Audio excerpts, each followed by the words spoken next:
श्री परमात्मने नमः। आदरणीय दर्शकबिन्दु, सबैभन्दा पहिले सच्चिदानन्द स्वरूप भगवान पूर्ण ब्रह्म परमात्मालाई दण्डवत प्रणाम गर्दै हाम्रो नियमित प्रस्तुत हुँदै आएको हिमवत खण्ड कथा वाचन प्रसंग अन्तर्गत आजै यस अध्यायमा नैमिषारण्य नामका पवित्र क्षेत्रमा सौनकादि 88,000 ऋषि मुनिका सान्निध्यमा सुत पौराणिकले वर्णन गर्नुभएको यही कथा स्कन्द कुमारका मुखार बिन्दबाट अगस्त्य मुनिले गएको पूर्व अध्यायका बीचमा गण्डकी महात्म्य श्रवण गर्नुभयो।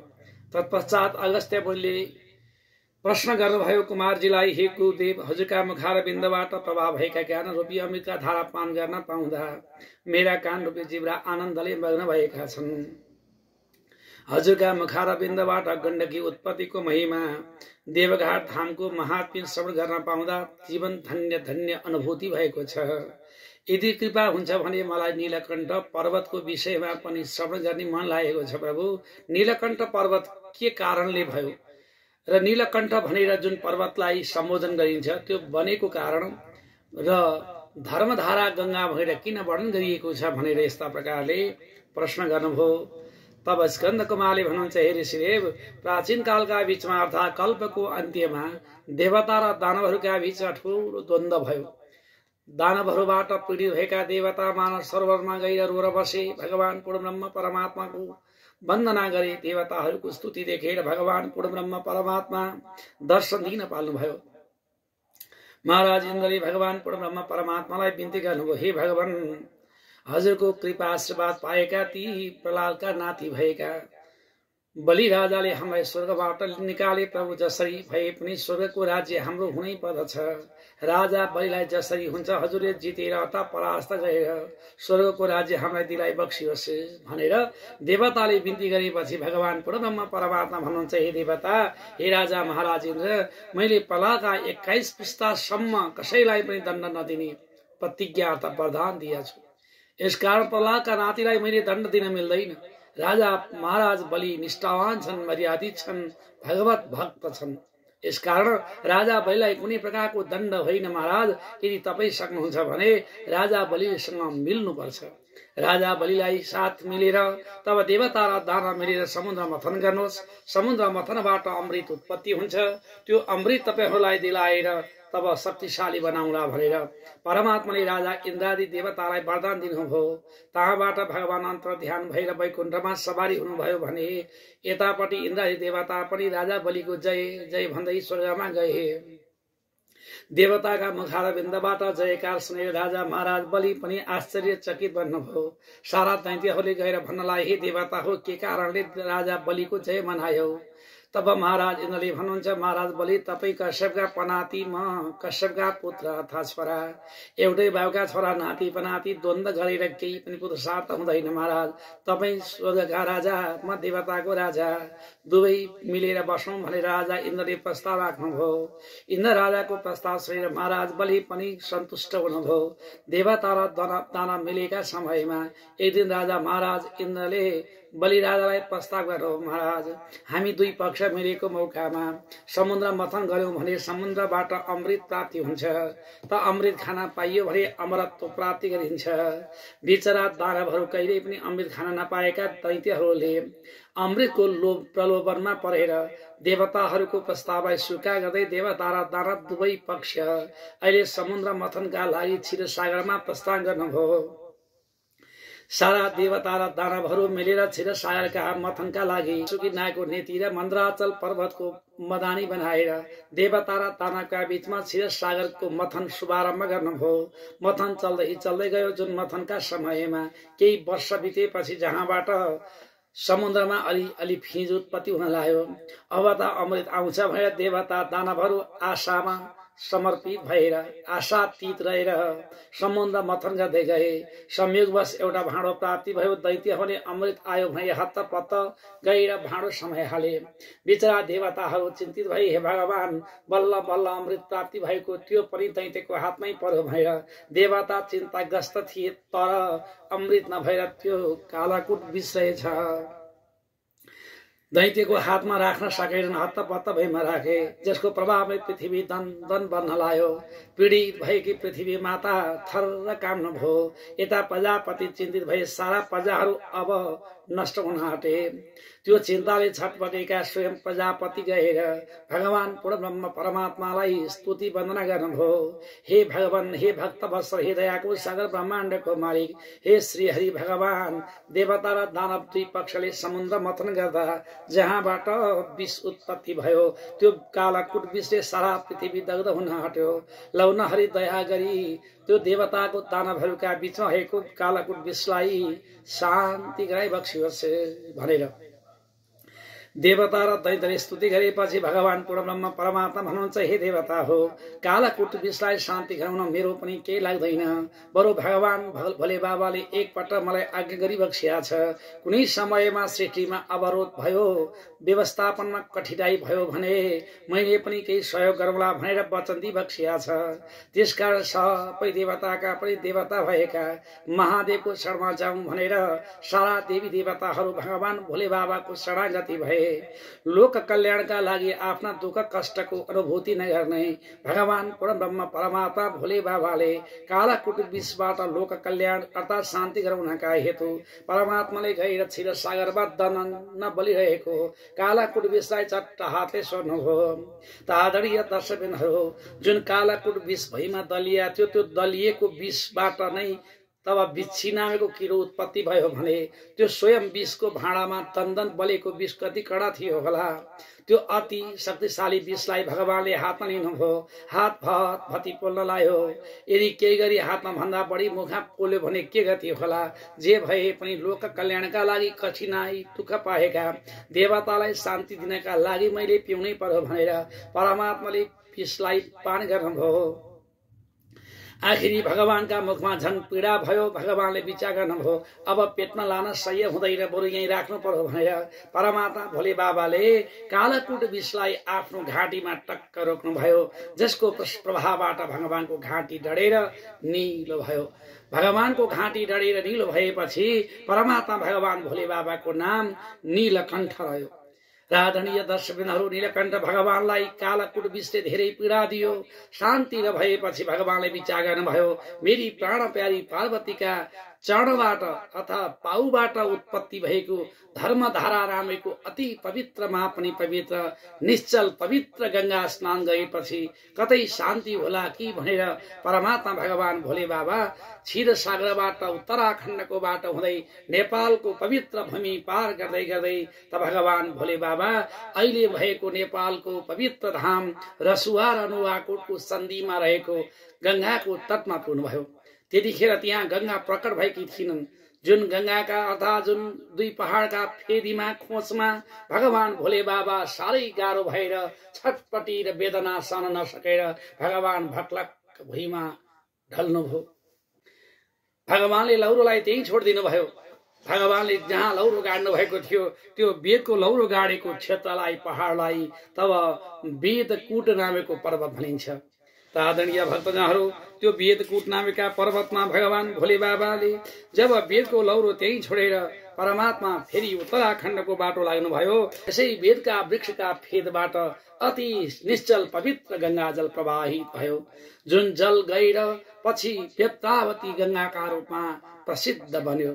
आदरणीय दर्शकबिनहरू, जो मानव जन्म लिएर एक पटक मात्रै त्रिशुली र बेत्रावतीको संगम रहेको जसलाई उत्तर गया भनिन्छ, त्यो उत्तर गया पवित्र धाममा गएर जसले सारा पितृ उद्धारको लागि एक पटक मात्रै भए पनि जल तर्पण आदि कार्य गर्दछन् भने उनका समग्र पितृहरूले मोक्ष गति पाउँछन्। भगवान भोले बाबाको जो पीडालाई शान्ति गर्नका लागि निर्माण गर्नुभएको जो बेत्रावती गंगा धन्य धन्य पावन भूमि नेपाललाई पवित्र गराएर अहिले पनि धराधाममा प्रसिद्ध उत्तर गयाको नामले विशिष्ट गंगाका रूपमा प्रवाहित छ। आदरणीय दर्शकबिनहरू, जब भगवान भोले बाबा तहाँबाट उत्तराखण्डको बाटो लाग्दै धेरै माथि पुग्नुभयो, जसलाई सुलाद्री पर्वत भनिन्छ। भगवान सुलाद्री पर्वतको शिखरमा गएर केही बेर आराम गर्नुभयो। भगवान अझै पनि परिश्रम र पीडालाई शान्ति गर्न नसकेर प्यासले जब जल प्यासले आत्तिएर परमात्मा भगवान तहाँबाट अझै अगाडि बढ्नुभयो। धेरै माथि पुगिसकेपछि जो नीलाचल नामेको पर्वत छ, भगवान नीलाचल पर्वतमा गएर केही बेर विराजमान हुनुभयो। भगवान नीलाचल पर्वतमा केही बेर विश्राम गरेर भगवान तहाँबाट हिमालयको क्षेत्र हुँदै भगवान चन्दनाचल पर्वतको उकालो लाग्नुभयो। आदरणीय दर्शकबिनहरू, जुन चन्दनाचल पर्वतलाई अहिले चन्दनबारीका नामले सम्मान गरिन्छ, भगवान त्यो चन्दनाचल पर्वतको उकालो केही माथि पुगिसकेपछि भगवानलाई साह्रै गाह्रो भयो र भगवानले तृष्णालाई सह्य गर्न नसकेर, सहन गर्न नसकेर भगवानले तब पर्वतका बीचमा आफ्ना त्रिशूललाई प्रवाहित गर्नुभयो, अर्थात् त्रिशूल गाड्नुभयो। भगवान शिवजीले गाड्नु भएको त्रिशूलबाट, त्यो त्रिशूल गाडेको ठाउँबाट दिव्य जलधारा प्रवाहित भयो। धर्मधारा भनेको धर्म पर्वतको शिखरबाट बगेकी गंगा जब तहाँबाट प्रकट भइन्, जसलाई अहिले धर्मधाराको नामले सम्मान गरिन्छ। जुन धर्मधारा भगवानले स्थापना गर्नुभयो, निर्माण गर्नुभयो, परमात्माले जलपान गर्नुभयो र सारा ऋषि मुनि सन्त महात्मा योगीहरू गन्धर्व किन्धर्वहरू आएर तब धर्मधाराको गंगा स्नान गर्न लागे। धर्मधारा स्नान गरेर सारा देवी देवताहरू आनन्द मग्न भए। तर भगवान भोले बाबालाई भने आनन्द पटक्कै भएन। परमात्मा त्यहाँबाट धेरै उकालो लाग्नुभयो। त्यो उकालाका बीचमा भगवान भोले बाबाले ठाउँ ठाउँमा विष पीडालाई सहन नसकेर विष उकेलिदिनुभयो, जहाँबाट प्रशस्तै विषका बुटाहरू तब झारहरू प्रकट भए। तहाँबाट भगवान हिमालय धर्म पर्वतका फेदीमा त भगवान गएर विराजमान हुनुभयो। जहाँ पार्वतीले प्रकट गरेको जलाशय छ, तब त्यसै जलाशयको जल पिउनुभयो। भगवान तहाँ केही आराम पनि लिनुभयो। भगवानले जहाँ त्रिशूल लिएर टक्क गाड्नु भएको थियो, तहाँबाट फेरि 3टा धारा प्रकट भए। तहाँ 3 धारा प्रवाहित भएका हुनाले जसलाई त्रिशूल धारा भनिन्छ। त्यही त्रिशूल धाराका जल प्रवाहित भएर जुन धर्मधारा गंगामा सम्मिलित भइन्, त्यो धर्मधारा गंगालाई अहिले त्रिशूल नदी पनि भनिन्छ। त्रिशूली नदी अर्थात् धर्म पर्वतबाट प्रवाहित भएको हुनाले धर्मधारा पनि भनिन्छ। भगवान शिव शंकर भोले बाबा त्यसै धर्मधारा अर्थात् त्रिशूल धाराका सान्निध्यमा पार्वतीले निर्माण गर्नुभएको धर्म कुण्डका बीचमा भगवान शिवजीले स्नान गरेर आनन्द मग्न रहनुभयो। भगवान शिवजीले जहाँ जो सान्निध्यता भगवान शिवजी जहाँ गएर बस्नुभयो, त्यसै कुण्डमा गएर देवताहरू सबैले स्तुति वन्दना गरे।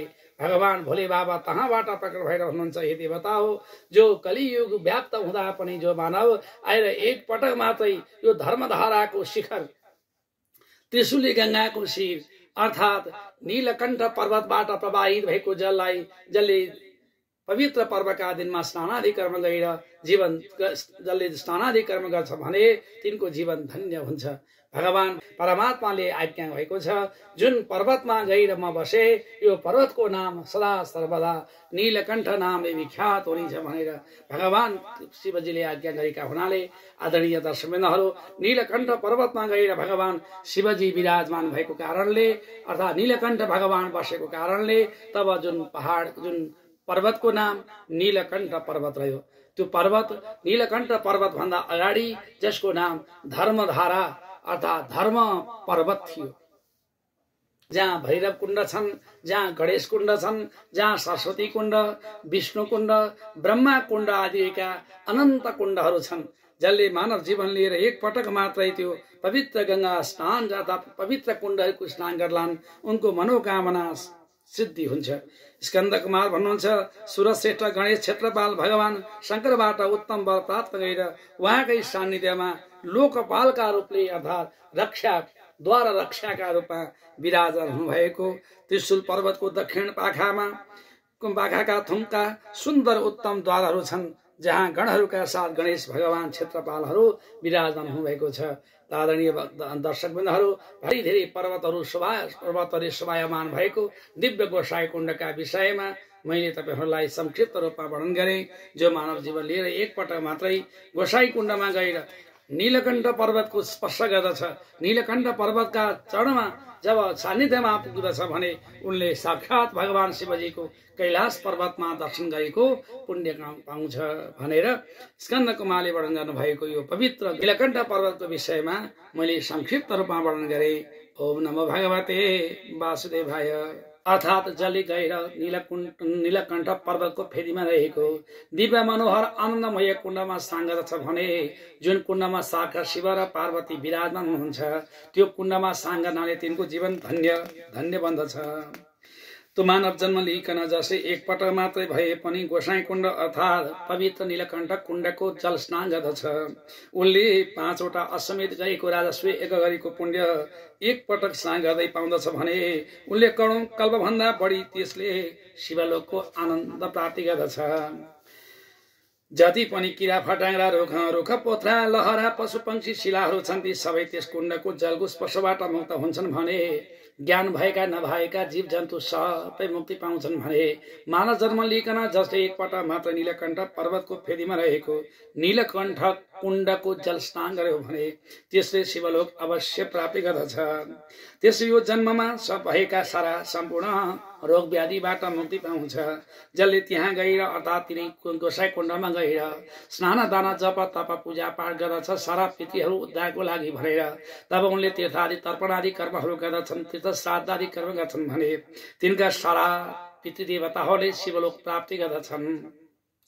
जब जसका छोरा नाति पनाति अब म एकपटक गोसाई कुण्ड जान्छु भनेर घरबाट निस्कन्छन् तब तिनका सारा पितृहरू आफ्ना आफ्ना धाममा बसेर यति सन्तुष्ट हुन्छन् र यति खुसी हुन्छन् रे आज मेरो जीवन धन्य धन्य भयो किनकि मेरा सन्तान अहिले गोसाई कुण्ड भगवान शिवजीको सान्निध्य अर्थात् नीलकण्ठ पर्वतको कुण्डको स्नान गर्न जाँदैछन् भनेर सारा पितृहरू पनि गर्व गर्दछन्।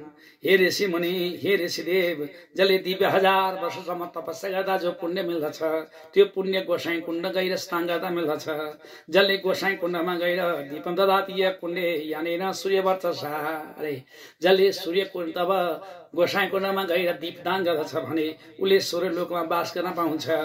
जसले गीता बाध्यस्तवै सेवो रुद्रलोकम सगच्छति जसले गोसाई कुण्डमा गएर अथवा नीलकण्ठ कुण्डमा गएर स्नान गर्यो जसले त्यहाँ बसेर भजन कीर्तन गर्यो भगवानका उपासनाहरू गर्यो नाम कीर्तन गर्यो भने उसले रुद्रलोक प्राप्ति गर्दछ। कल्पकोटि शतम दिव्यम रुद्रलोकका बसेन मदा जसले त्यहाँ बसेर अर्थात् गोसाई कुण्डमा एक रात बसेर भगवानको भजन कीर्तन गरेर रात बत्न बेताए जागरण बसे भने उसले दिव्य करोड वर्षसम्म कैलाश पर्वतमा भगवान शिवजीको सान्निध्यता उहाँका अनुचर भएर गणनायक भएर आनन्दपूर्वक विराजमान हुन पाउँछन्। शिवमान शिवम चाहन्ते ततैव लयमिष्यति जसले भगवान शिवजीको प्रिय भएर त्यहाँ बसेर अन्त्यमा पुनर्जन्म लिँदा पनि उसले चक्रवर्ती राजा महाराज भएर यस धराधाममा जन्मन पाउँछ। जसले शिवलोक अर्थात् पवित्र कुण्डमा रहेका अर्थात् जो हिमाद्री पर्वतदेखि लिएर तहाँसम्म रहेका सम्पूर्ण गोसाई कुण्ड अर्थात् नीलकण्ठ पर्वतको फेदीमा रहेको नीलकण्ठ कुण्डमा गएर स्नान गर्दछन् भने उनले गरेका पुण्यका वर्णन गरेर साध्य लाग्दैन। जसले नीलकण्ठ पर्वतमा स्नान गर्दछ भने महाराज उसले 1000 तीर्थ गएको स्नान पुण्य 1000 यज्ञ गरेको पुण्य तब सारा पितृहरू वाञ्छति पिता सबै पिण्ड जलान जलिब नपी जसका पितृहरूले पान मनोवाञ्छ सिद्धि फल प्राप्त गर्दछन्। यम काम च वाञ्छन्ति तम तम ताम प्राप्नुयन्ति च जसले जुन जुन कामना लिएर त्यहाँ स्नान गरेका छन् अर्थात् गोसाई कुण्ड स्नान गरेका छन् भने उनका सकल मनोकामना पूर्ण हुन्छ। तत कामन सुखम भोक्ता उसले सकल कामना पूर्ण गर्दै यस श्लोकमा सुख भोग गर्दै अन्त्यमा दुर्लभ मोक्ष गति प्राप्ति गर्दछ। हे ऋषिदेव धन्य धन्य भारत भूमि धन्य पवित्र तीर्थ धन्य गोसाई कुण्ड धन्य नीलकण्ठ पर्वत देहान्ते परम धाम गच्छन्ति यानाम संस्थिता जसले मानव जीवन लिएर एक पटक पनि गोसाई कुण्ड गएको छैन जसले मानव जन्म लिएर एक पटक पनि नीलकण्ठ पर्वतको दर्शन गरेको छैन भने अहो धिक जन्मानि च तेषां च न कुर्वन्ति नराश्चर्ये ओहो उसका जन्म के सफल भयो र। हेर्नु जीवन सफल गर्नु छ भने एक पटक मात्र भए पनि गोसाई कुण्ड जानै पर्दछ। एक पटक भए पनि नीलकण्ठ पर्वतको दर्शन गर्नै पर्दछ। एक पटक मात्रै भए पनि बेत्रावती त्रिशुलीको संगममा रहेको उत्तर गयामा पितृ श्राद्ध आदि कर्म गर्नै पर्दछ। यदि मानव जीवन लिएर जसले त्यो कर्म गरेका छैन भने उसले जतिसुकै तीर्थ व्रत दान धर्म पाठ पूजा इत्यादि गरे पनि गर्व गर्ने ठाउँ कहीँ पनि छैन। नीलकण्ठ हृदय स्नानम लब्धतिहम सुदुर्लभम हो नीलकण्ठ पर्वत स्नान गर्नाले अर्थात् कुण्डको स्नान गर्नाले पर्वतको दर्शन गर्नाले तेसाम सैर भूलोके याता नाय भवेद अपि अहो तिनको जीवन त्यो भन्दा पवित्र दुनियाँमा को होलान् र जसले एकपटक गोसाईकुण्ड दर्शन गरेका छन् भने त्यस्ता व्यक्तिको दर्शन मात्र गर्नाले जीवन धन्य हुन्छ भने आफैले दर्शन गर्न गएका छन् भने त पदे पदे अस्मेदानाम ते प्राप्यन्ति फलानि भई उनले पद पदमा नै अश्वमेध एक गरेको पुण्य कमाउँछ। दीपकुण्डम पयम कुण्डम एक कुण्डम तथा परम धर्मकुण्ड महातीर्थम स्नानकुण्डम तथैव च चन्द्रकुण्डम च सूर्याख्यम चन्द्रार्कौ तपत पुरा। अरे आदरणीय दर्शकबिन्दुहरू, नीलाद्रि पर्वत भन्दा माथि रहेका तब नीलकण्ठ पर्वतको सानिध्यमा अनन्त तीर्थहरू रहेका छन्।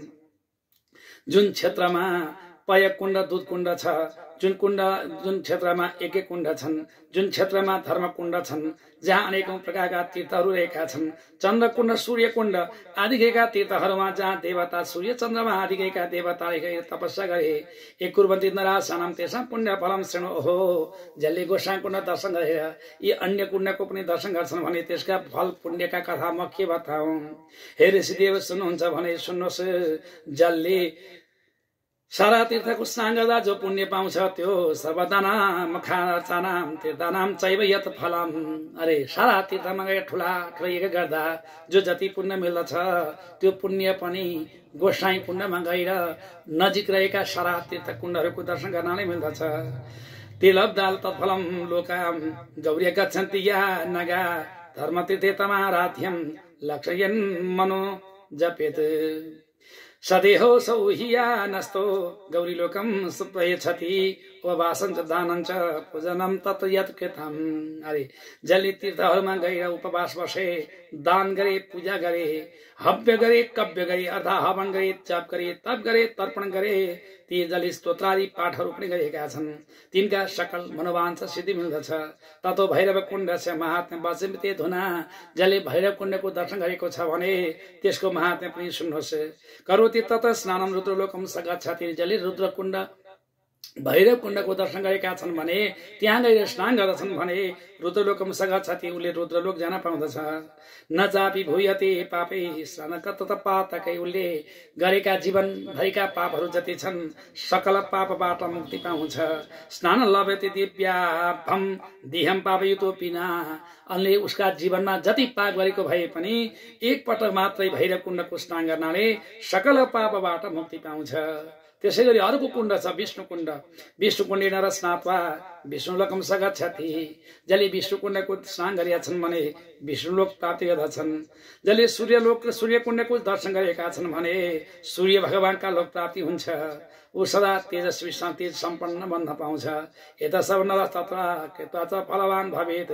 जसले गोसाई कुण्ड नीलाद्रि पर्वत नीलकण्ठ पर्वत गोसाई कुण्डको नीलकण्ठ पर्वतका दर्शन गरेका छन् भने उसले सकल मनोवाञ्छा सिद्धि प्राप्ति गर्दछ। न पुनर्जायते युनौ विष्णु दिवी वै बसेत। उसले यो संसारमा फेरि जन्मनु पर्दैन।